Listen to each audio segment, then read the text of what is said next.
God bless you, you magnificent hairy bastard. I'm a big fan of Daniel Bryan, as are most people who aren't contrary bastards, and his career's been a real roller coaster over the years, albeit a roller coaster that suddenly stops in the middle of the ride and you have to get off and you're like, oh, I thought there was more, but the carnival guy just shakes his head and looks off in the distance like, don't cry, not in front of the customers, and then everyone walks home a bit sad, and sure, you have a Pizza Hut, but no one really talks.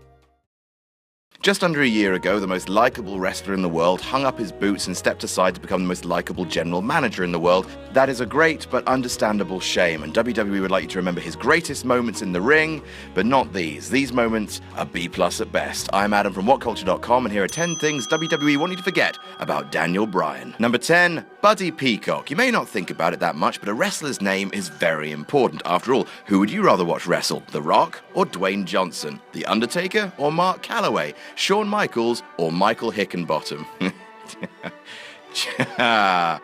Oh dear. When Mr. Yes Movement wrestled on the Indies, he used his real name of Bryan Danielson, to which WWE's approach was, is it worth it? Let me work it. I put my thing down, flip it, and reverse it, changing it to Daniel Bryan. That was William Regal's decision, which was great because when asked to come up with some names by himself, Bryan came up with Lloyd Bonaire, which is lovely and very close to Lloyd Boner, and Buddy Peacock. Why was Daniel Bryan so desperate to include cock and boner in his name? Buddy Peacock. Jesus Christ, he sounds like a celebrity car salesman who was indicted for masturbating in swimming pools. Number 9, he was supposed to wrestle Charlie Sheen. American Dragon versus Tiger Blood. Sounds like the sort of thing you'd find in the bargain bin of Blockbusters, and if you don't know what Blockbusters was, off child. But yes, in 2012, according to Daniel Bryan's autobiography, hot off the whole public breakdown winning meme storm thing, Vince, attracted as he is to human implosion, put plans in place for the ambassador to drugs himself to square off against Daniel Bryan at goddamn SummerSlam. A Raw 1000, Sheen as social media person, I don't know, for the evening took a pot shot at then heel Daniel Bryan, who fired back in an interview. However, thankfully the proposed match fell apart,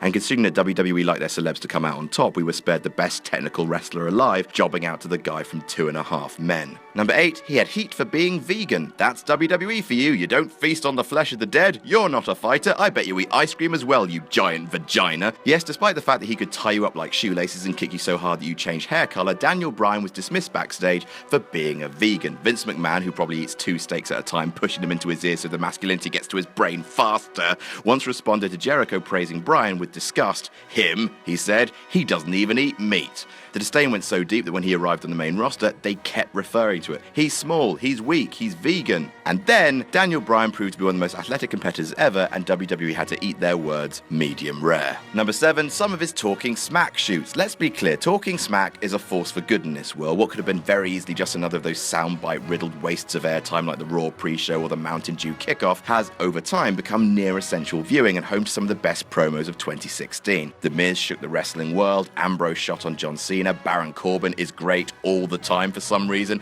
It's marvelous. It's also where SmackDown GM Daniel Bryan goes to push the boundaries of his employment by saying increasingly incendiary things to Renee Young, while she gives him a look that screams, please Daniel, please, I need this job. Thing is, Daniel Bryan knows his value, knows he ain't getting fired, and if he does, cool, he gets to go wrestle in Ring of Honor, so he's free to shoot on WWE's over-reliance on part-timers, bring up Mick Foley going to TNA, and make jokes about fisting. I mean, do something, Vince. Number 6, heat with Batista. It's hard to imagine Daniel Bryan having heat with anyone. He's more Care Bear than man, but Batista managed to get annoyed with him at WrestleMania 30. Now, to be fair to Mr. Batista, 2014 was a very difficult time for the animal. He was going through his blue period. At WrestleMania 30, in the greatest moment of Daniel Bryan's career, he beat Batista and Randy Orton in a triple threat, making Mr. Popularity himself tap in the middle of the ring. Batista says he was fine putting Daniel Bryan over, was very happy to tap, but was left, in his own words, pissed off at how after taking 3 finishers, Bryan was yesing and celebrating like he wasn't injured during the post-match. Some have speculated that this animosity that Batista had to the booking led to his refusal to work one-on-one with Daniel Bryan after Mania, but to his credit, Batista claims that's not the case and that he simply preferred the Evolution Shield angle, in which he came off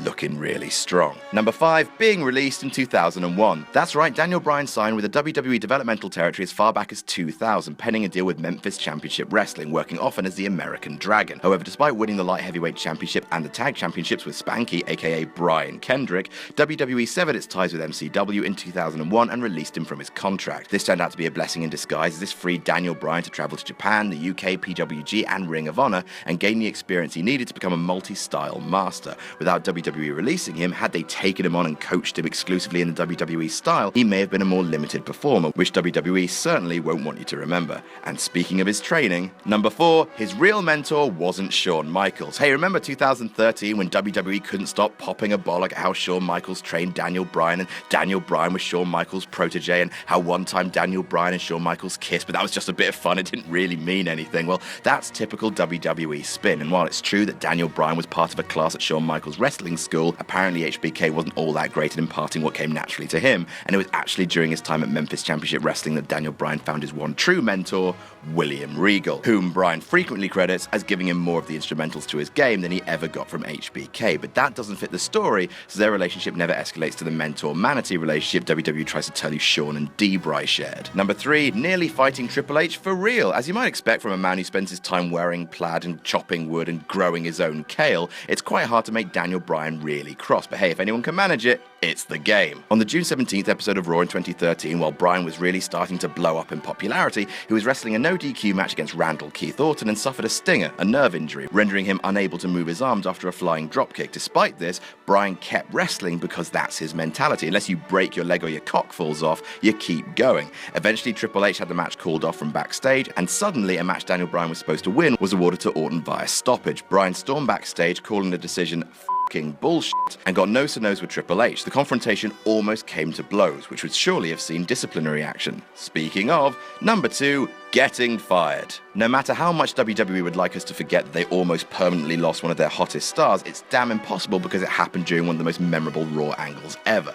In 2010, the Nexus invaded Raw and went all Blazing Saddles pie fight on that motherfucker, trashing the ring, the barriers, and also the John Cena. All good, wholesome fun, apart from the fact that shortly following the incident, Mr. Bryan was fired. Why? For choking Justin Roberts with his tie and spitting on John Cena. WWE sponsors balked at such violence and wanted Bryan's head, and WWE complied and canned the future World Heavyweight Champion. Thankfully, he was rehired 2.5 months later, and that is a close call. And number 1, he's been cleared by multiple doctors. He just wants to wrestle. Look at him, unveiling new titles on SmackDown that he can't compete for, booking talent in matches, wishing it was him. Won't someone please adopt this pup? But WWE's doctors won't clear him, because tests they did found a concussion-related lesion on his brain. So that makes sense, right? Which is why WWE want you to forget that Bryan was cleared to wrestle by multiple doctors before his decision to retire. His personal physician cleared him, as well as a neurology specialist from UCLA, less than a month before he announced retirement.